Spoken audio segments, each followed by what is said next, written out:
ఈ యొక్క విద్యా వ్యవస్థ అంతా అలా ఆడుతూ పాడుతూ ఆటలు పాటలు సాగిపోతుంది. తర్వాత వివాహం, ప్రేమ, వ్యవహారం, వివాహం, తర్వాత సంసారం, పిల్లలు, ఇలాగ ఈ యొక్క సంసార చక్రంలో మనం తిరుగుతూ ఉంటామండి. ఇలా తిరుగుతూ అనేక కష్టాలు పడుతూ బాధపడుతూ ఉంటాం. కాబట్టి ఇటువంటి సంసార చక్రాల నుంచి మనం కాపాడాలి అంటే ఎవరు కాపాడుతారు అంటే అమ్మవారే కాపాడాలి. ఏమిటి? అమ్మవారే కాపాడాలి. అందుకని ఏమన్నారు? భవారణ్య కుటారిక.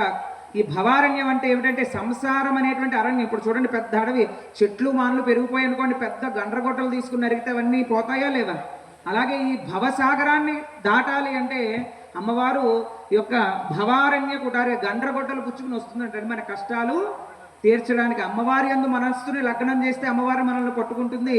ఆ అమ్మవారిని కనుక మనం విడిచిపెట్టేస్తే అమ్మవారు మనల్ని ఎప్పుడూ పట్టించుకోదన్నమాట. అందుకనే మన మనస వాచ కర్మ ఎవరి మీద ఉండాలి అంటే దృష్టి అమ్మవారి మీద పెట్టుకునేటువంటి ప్రయత్నం చేయాలి తప్ప మనం వేరే ఇతరత్ర ఏ పని చేసినా చెప్పాం కదా, కలియుగంలో చేయవలసింది ఒకటేనమ్మా, నామస్మరణే. ఏమిటి? పూజలు పునస్కారాలు ఎక్కువ కష్టపడక్కలేదు. భగవన్నామాన్ని చెప్పుకుంటేనే తరిస్తాం. ఏమిటి? భగవన్నామాన్ని ఎంత చెప్పుకుంటూ ఉంటామో అంత తరిస్తాం. అమ్మవారి నామాన్ని అలా పలుకుతూ ఉంటేనే అన్ని సకల విధ శుభాలన్నీ కూడా మనకి ఖచ్చితంగా కలుగుతూ ఉంటాయి అన్నమాట. అంటే అమ్మవారి నామాన్ని పట్టుకునేటువంటి ప్రయత్నం చేయాలి. ఎందుకంటే ఈ చరాచర సృష్టి ఎవరి మీద నడుస్తోంది అంటే అమ్మవారి మీద నడుస్తున్నది. కాబట్టి ఎంత సృష్టిస్తూ మనలోనూ మీలోనూ అమ్మవారిని నడిపిస్తోంది. కాబట్టి ఇంతటి చక్కటి ప్రతిష్టా కార్యక్రమాన్ని మనం అంతా కూడా చేసుకుంటూ ఉంటున్నాం. కాబట్టి అంతా ఎవరి యొక్క అనుజ్ఞ? ఇదంతా కూడా అమ్మవారి యొక్క అనుజ్ఞ. కాబట్టి అమ్మని తలుచుకోవాలి, అమ్మని పట్టుకోవాలి. ఆ పట్టుకోవడం దగ్గరే ఆగిపోయింది. ఇందాక నుంచి కూడా పట్టుకుందాం అనుకుంటున్నాం కానీ ఆవిడ ఎక్కడా కూడా దొరకట్లేదు. దొరకాలి అంటే ప్రయత్నం చేయాలండి. కర్మ శుద్ధం చేసుకోవాలి. కర్మ శుద్ధం చేస్తే ఏమవుతుంది? భక్తి. ఆ భక్తి కేవలం పూజ చేస్తున్నామంటే కాదు, మనస్సుతో పూజ చేయాలండి. మనస్సులో పూజ చేయాలి.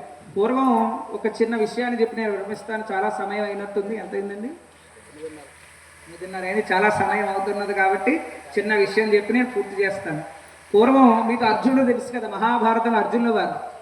అర్జునుల వారు మహాభక్తుడు. ఎవరు భక్తుడు అంటే శివభక్తుడు. ఎవరు భక్తుడు? మహాశివభక్తుడు. ఆయన అరిచేతిలో శివలింగాన్ని పెట్టుకుని త్రికాలం అభిషేకం చేస్తాడంటే పొద్దున్న, మధ్యాహ్నం, సాయంత్రం 3 పూట్ల కూడా శివుడికి అభిషేకం చేస్తాడు. అరిచేతిలో పెట్టుకుని లింగాన్ని ఆయన ప్రతినిత్యం కూడా ఏం చేస్తాడు? అభిషేకం చేస్తూ ఉంటాడు. చేస్తూ ఉంటే ఈయనకు ఒక లోపల చిన్న అహంకారం ఉంది. ఏమిటి?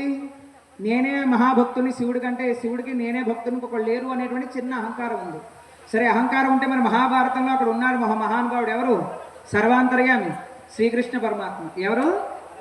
నారాయణుడు. శ్రీకృష్ణుడుగా ఉన్నారు కాబట్టి ఆ నారాయణుడు, ఆ శ్రీకృష్ణ పరమాత్మ ఏం చేశాడు? ఈ అర్జునుడి యొక్క అహంకారాన్ని కొంచెం తగ్గించాలని చెప్పి రథం వేసుకుని సాయంకాలం ఒక మధ్యాహ్న సమయంలో ఇంటి దగ్గరికి వచ్చాడు. ఎవరింటికి వచ్చాడు?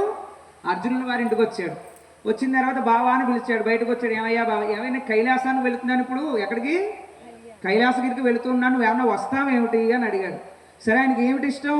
అరిచేతిలో శివలింగాన్ని పూజించుకోవడం ఇష్టం. సరేలే, వెళ్తే కైలాసంలో సాక్షాత్తు పరమేశ్వరుడికే చేసుకోవచ్చు కదా, పూజ ఏదో మనం చేసుకుందామని చెప్పి ఈయన రథం ఎక్కి బయలుదేరాడు. బయలుదేరేసరికి కైలాసగిరికి ఒక 10 కిలోమీటర్ల దూరంలో బండి ఆగిపోయింది. ట్రాఫిక్ జామ్ అయిపోయింది. ఏమిటి?